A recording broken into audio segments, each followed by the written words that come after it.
1er avril 2025. Bonjour à toutes et à tous et merci de nous préférer pour vous informer.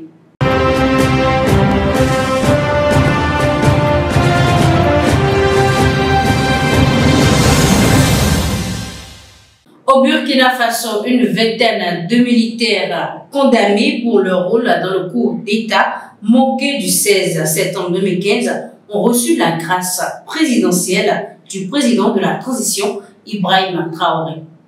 Il s'agit en fait de l'application de la loi adoptée fin décembre 2024 par les membres de l'Assemblée législative de transition. Le capitaine Ibrahima Traoré a signé un décret pour la libération de plusieurs officiers et sous-officiers de l'ex-régiment de sécurité présidentielle. La garde prétorienne de l'ancien président Blaise Compaoré avait tenté de renverser le pouvoir de la transition dirigé à l'époque par Michel Kafando. C'est un décret présidentiel en date du 24 mars qui fait l'annonce. Il mentionne une grâce amnistiante à 21 membres des forces armées du Burkina Faso. 21 personnes qui ont fait l'objet d'une condamnation ou d'une poursuite judiciaire devant la justice pour des faits commis les 15 et 16 septembre 2015. Néanmoins, ces 21 militaires reprendront leur place au sein des forces armées burkinabées. Mais précise le décret, cette réintégration ne peut jamais donner lieu à la reconstitution de la carrière ni les indemnités. Dans le reste de l'actualité, plus précisément en République démocratique du Congo, on apprend que les consultations initiées par le président Félix Tshisekedi en vue de la formation d'un gouvernement d'union nationale n'est toujours pas acceptée par l'opposition. De son côté, le régime estime que le gouvernement d'union nationale devrait permettre de faire face à l'agression du pays par le Rwanda qui soutient les rebelles du M23. Jusqu'ici, seuls les caciques de la majorité au pouvoir ont été consultés par le conseiller spécial du président en matière de sécurité. Mais même au sein de la majorité, il y a débat sur la démarche et les objectifs.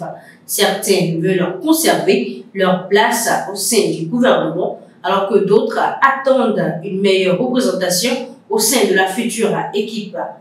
Modeste Bahati, numéro 3 du Sénat, à la tête de l'un des principaux regroupements de la majorité, a insisté dès le premier jour sur le poids de chacun dans la formation du gouvernement attendu. Il a mis en garde contre le débauchage dans un climat de floraison de flatteurs et de courtisans. Et pour finir, au Royaume-Uni, un sommet de 2 jours dédié à la lutte contre l'immigration illégale a débuté hier lundi 31 mars 2025 à Londres.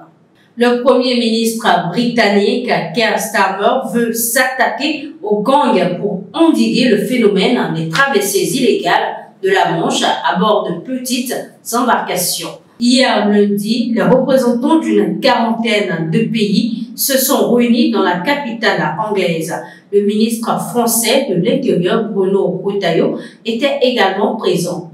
Au menu des discussions, la collaboration entre les États pour démanteler les réseaux de passeurs de migrants, notamment vers le Royaume-Uni et les pays de l'Union européenne.